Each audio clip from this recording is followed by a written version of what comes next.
সারা জীবনভর বাংলাদেশকে নিয়ে ষড়যন্ত্র করেছে, বাংলাদেশের বিপক্ষে অবস্থান নিয়েছে। 1971 সালেও পাকিস্তানের পক্ষ নিয়ে বাংলাদেশকে নিয়ে ষড়যন্ত্র করেছিল, বাংলাদেশের বিপক্ষে অবস্থান নিয়েছিল। সেই সংগঠনটা নাকি স্বপ্ন দেখেছিল বাংলাদেশে তারা সরকার গঠন করবে, তারা ক্ষমতায় যাবে। আমেরিকার পা চেটেছিল, আমেরিকা বলেছিল এবার তোমরাই ক্ষমতায় যাবে। ভারতের পা চেটেছিল, ভারতও বলেছিল এবার তোমরাই ক্ষমতায় যাবে। তারা কতটা নিশ্চিত হয়ে গিয়েছিল আমেরিকা বললেই তারা ক্ষমতায় চলে যাবে। কিন্তু বাংলাদেশের মানুষ 71 সালকে ভুলে যায়নি। আপনারা 71 সালে বাংলাদেশকে নিয়ে যেই গাদ্দারিটা করেছেন, আপনারা হয়তো অনেকেই আমাকে বলতে পারেন ভাই আপনি কি 71 সালে ছিলেন? আমি ছিলাম না। বাংলাদেশকে যারা নেতৃত্ব দিচ্ছে, বাংলাদেশে যারা 71 সালে যারা ছিল, যারা লড়াই করেছিল বাংলাদেশের ভূখণ্ডকে নিয়ে, তাদের মুখ থেকে শুনেছি। যারা রাষ্ট্রকে ভালোবাসে, বাংলাদেশকে ভালোবাসে, যারা ইসলামকে ভালোবাসে, তারা কখনোই জামাত শিবির নামক সেই সংগঠনের সাথে কোনোভাবেই জড়িত থাকতে পারে না, সেই দলটাকে কোনোভাবেই সাপোর্ট করতে পারে না। আমরা হয়তো 71-এর সেই ঘটনাকে দেখিনি, কিন্তু যারা দেখেছে, যারা সেখানে সশরীরে উপস্থিত ছিল, তাদের মুখ থেকে শুনেছি। যারা আমাদের বাংলাদেশটাকেই চায়নি, তারা ক্ষমতায় আসুক, এটা বাংলাদেশের নাগরিক চায়। হ্যাঁ, আমাদের জেনারেশনের যারা ইতিহাস জানে না, মগজ ধুলাই করে ফেলেছে যে তারা 71-এর সময় দেশগুলিতে ছিল না, তারাই কেবল জামাত শিবির নামক সেই সংগঠনকে বিশ্বাস করে সেই সংগঠনের মধ্যে আছে। কিন্তু যারা সচেতন, যারা সূক্ষ্মটা জানতে পেরেছে, এই জামাত শিবির নামক সংগঠনের সাথে কেউ কখনোই জড়িত থাকতে পারে না।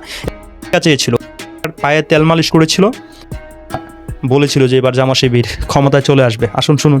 আগামীর বাংলাদেশের শফিকুর রহমান প্রধানমন্ত্রী হতে পারেন। আমেরিকা অলরেডি চাচ্ছে যে এই দেশের রাষ্ট্রীয় ক্ষমতায় জামাত ইসলামী বাংলাদেশ আসুক।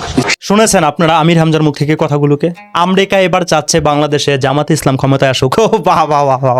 আমেরিকাও চায় বাংলাদেশে এবার ইসলাম কায়েম হয়ে যাক জামাত শিবিরের মাধ্যমে। কি বলেন আপনারা? ইসলাম চায়। আপনারা কিন্তু আমির হামজার মুখ থেকে শুনেছেন।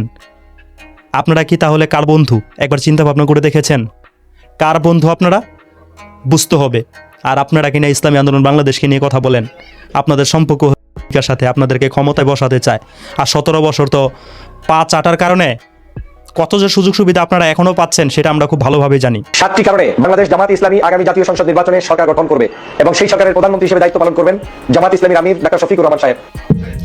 7টি কারণ না, 50টি কারণ থাকলেও জামাত শিবির কখনো বাংলাদেশে সরকার গঠন করতে পারবে না। কারণ এই জাতি, এই বাংলাদেশের নাগরিক কখনো জামাত শিবিরের গাদ্দারিগুলো ভুলে যাবে না। কারণ 71 সালে তারা যে গাদ্দারিটা করেছে বাংলাদেশকে নিয়ে তারা যে পরিমাণে ষড়যন্ত্র করেছে, যে পরিমাণে বাংলাদেশের বিপক্ষে তারা অবস্থান নিয়েছিল, কোনো দেশপ্রেমিক মানুষ কখনোই জামাত শিবির নামক সেই সংগঠনের মধ্যে যোগদান করতেই পারে না।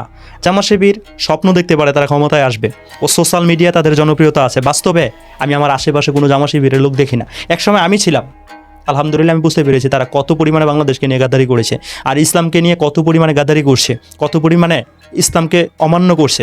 আলহামদুলিল্লাহ আরও 13 বছর আগে ইসলামী আন্দোলন বাংলাদেশ সেই সংগঠনের মধ্যে যোগদান করেছি।